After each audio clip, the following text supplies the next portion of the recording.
Halo, selamat malam, dan selamat datang kembali di ruang teduh ini.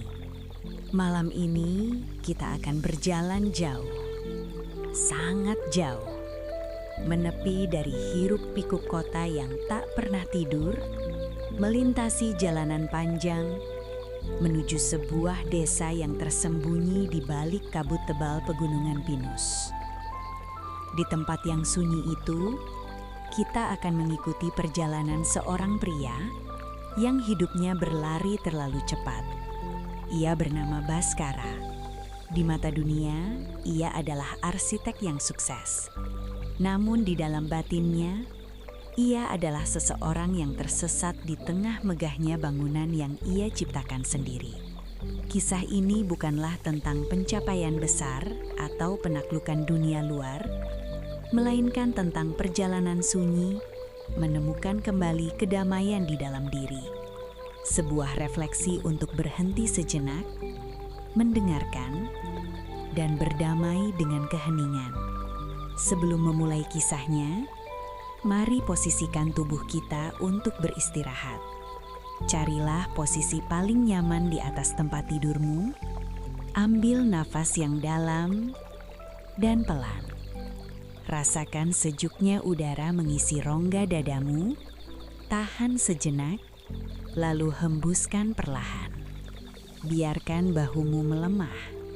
Tarik nafas sekali lagi, perlahan dan dalam. Bayangkan Anda sedang melepas sebuah beban yang sangat berat, dan hembuskan. Biarkan semua ketegangan di leher, di pikiran, dan di punggungmu melelah ke atas kasur. Sekarang, mari kita masuk ke dalam kisah Baskara.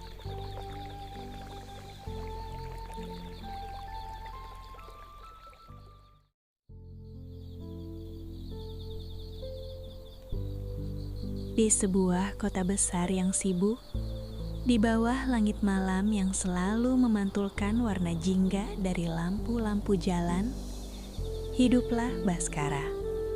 Baskara adalah seseorang yang mungkin sangat mirip denganmu atau denganku. Dari apartemennya di lantai 30, ia bisa melihat ribuan mobil berbaris di jalan tol. Menyala seperti sungai cahaya yang tidak pernah berhenti mengalir.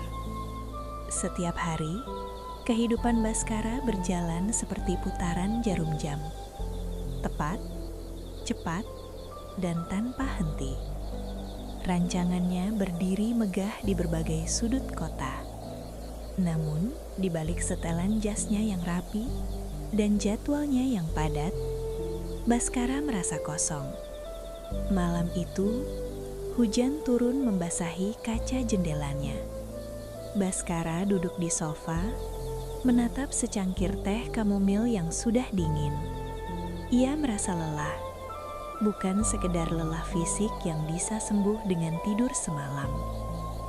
Ini adalah lelah jiwa. Ia merasa seperti mesin yang terus dipaksa berputar tanpa pernah dirawat. Kapan terakhir kali aku benar-benar melihat bintang? Bisiknya pelan. Keesokan paginya, Baskara mengambil keputusan.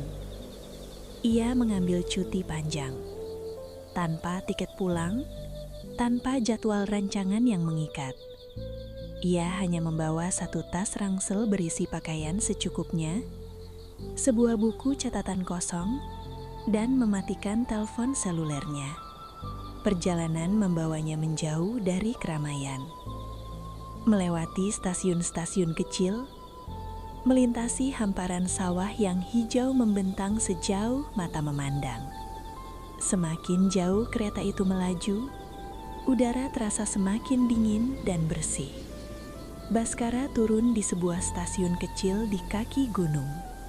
Dari sana, ia menuju sebuah tempat yang disebut Lembah Pinus. Sebuah desa di mana waktu seolah berjalan lebih lambat. Rumah-rumah terbuat dari kayu, dikelilingi oleh hutan pinus yang menjulang tinggi menembus langit. Di tengah desa, terdapat sebuah danau purba yang airnya sebening kaca. memantulkan bayangan bukit di sekitarnya. Disinilah Baskara menyewa sebuah pondok kayu kecil di tepi danau.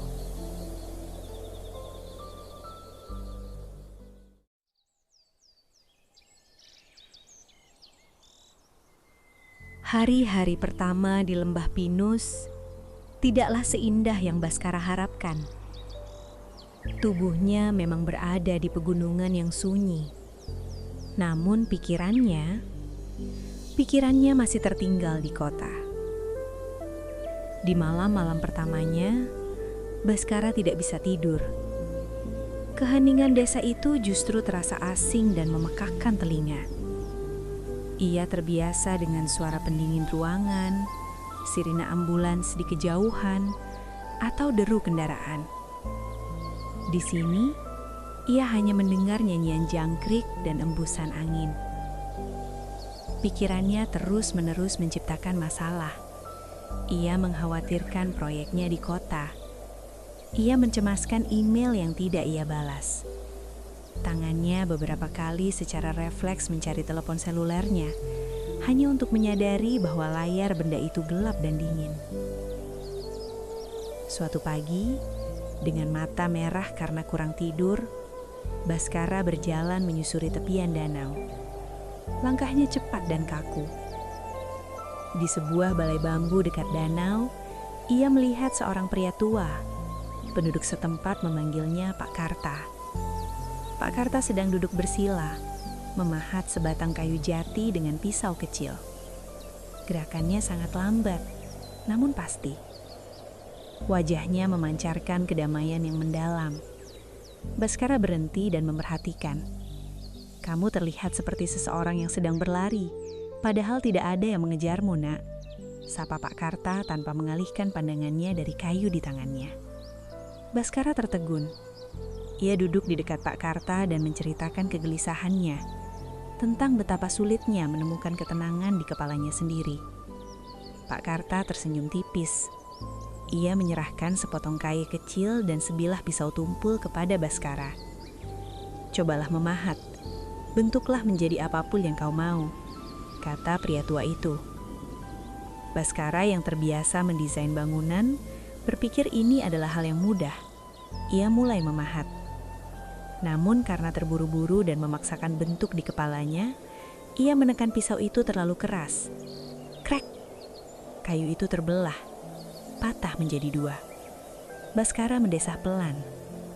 "Kayunya terlalu rapuh," keluhnya.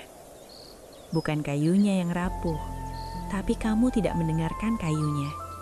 Setiap kayu punya serat, punya alurnya sendiri. Kalau kamu memaksakan pisaumu melawan alur itu, dia akan patah. Kehidupanmu juga seperti itu, Baskara. Kamu terlalu keras memaksa segalanya berjalan sesuai rencanamu. Kamu lupa untuk mengikuti alurnya." Kata-kata itu menancap di hati Baskara. Namun kebiasaan lamanya belum mau menyerah. Ia masih terus berjuang melawan keheningan.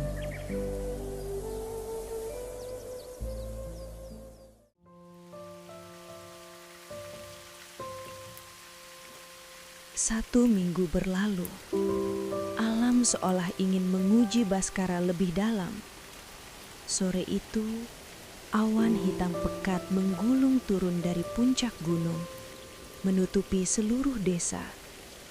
Udara menjadi sangat dingin. Penduduk desa bergegas menutup pintu rumah mereka. Dan malam itu, badai besar turun. Listrik di seluruh desa padam. Pondok kayu Baskara menjadi gelap gulita.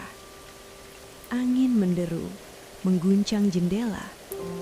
Di dalam kegelapan itu, Baskara duduk sendirian. Ketakutan perlahan merayap. Bukan sekadar takut pada badai di luar, tetapi badai di dalam pikirannya. Tanpa cahaya, tanpa kesibukan yang bisa mengalihkan perhatiannya, dinding pertahanan Baskara runtuh. Segala rasa lelah, rasa takut akan kegagalan dan kehampaan yang selama ini ia kubur, kini muncul ke permukaan. Semuanya menghantamnya, seperti petir yang menyambar di luar pondok. Nafas Baskara menjadi sesak. Ia ingin lari, tapi tidak ada tempat untuk pergi.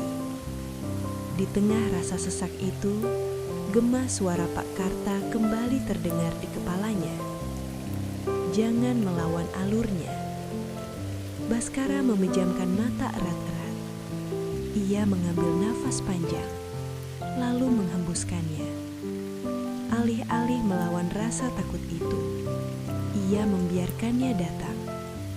Ia mengakui pada dirinya sendiri bahwa ia lelah. Ia mengakui bahwa selama ini ia memaksakan diri. Perlahan, sebulir air mata jatuh. Air mata yang sudah ia tahan bertahun-tahun mengalir bersama derasnya hujan malam itu. Di dalam gelap, ia meraba laci meja, menemukan sebatang lilin dan sebatang korek api. Cetak, api kecil menyala, memberikan cahaya kuning yang hangat. Baskara duduk menatap nyala api itu. Ia berhenti memikirkan esok hari. Ia berhenti menyesali masa lalu. Ia hanya berada di sana, saat ini, menonton nyala api yang menari di tiup angin. Untuk pertama kalinya dalam bertahun-tahun, suara di kepalanya benar-benar senyap. Ia mulai mendengarkan suara badai bukan sebagai ancaman, melainkan sebagai lagu pengantar tidur dari alam yang sedang membersihkan dirinya. Malam itu, seiring badai yang perlahan mereda, Baskara tertidur sangat lelap.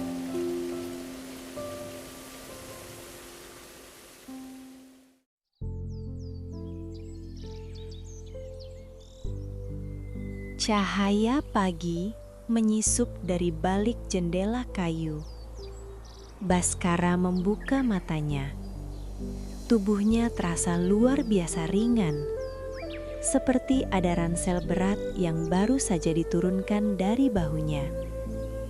Ia membuka pintu pondoknya. Pemandangan pagi itu sungguh luar biasa. Badai semalam telah menyapu habis semua debu. Langit berwarna biru bersih. Permukaan danau memantulkan cahaya matahari pagi bagaikan ribuan kaca kecil. Udara berbau tanah basah yang menenangkan. Baskara tersenyum. Senyuman tulus yang sudah lama hilang. Ia berjalan menuju pondok Pak Karta. Pria tua itu sudah ada di teras, memegang secangkir teh panas. Tanpa banyak bicara, Pak Karta menuangkan satu cangkir untuk Baskara. Badai yang hebat semalam, kata Pak Karta. Baskara mengangguk.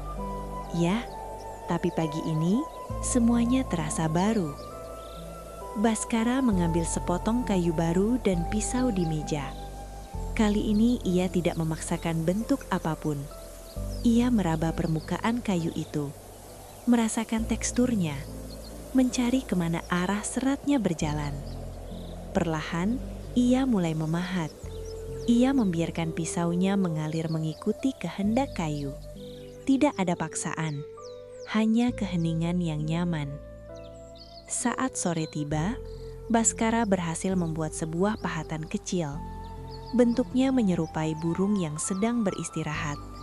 Tidak simetris, tidak sempurna, tetapi di mata Baskara, itu sangat indah karena dibuat dengan kedamaian.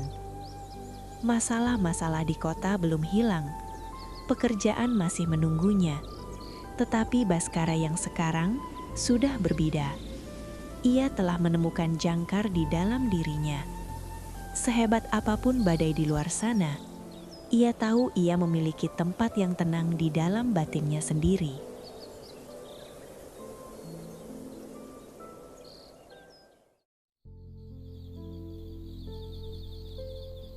Beberapa minggu kemudian, Baskara bersiap untuk pulang. Ia berdiri di peron stasiun, membawa tasnya, dengan burung kayu kecil yang kini ia simpan di sakunya. Saat kereta mulai bergerak membawanya kembali, Baskara menatap pegunungan itu dari balik jendela. Ia siap kembali menghadapi dunia, bukan lagi sebagai mesin yang terus dipaksa berlari, melainkan sebagai manusia yang tahu kapan harus berjalan dan kapan harus berhenti sejenak untuk bernafas. Kisah Baskara adalah pengingat untuk kita. Terkadang kita terlalu sibuk berlari mengejar sesuatu, hingga kita lupa untuk hadir di hari ini.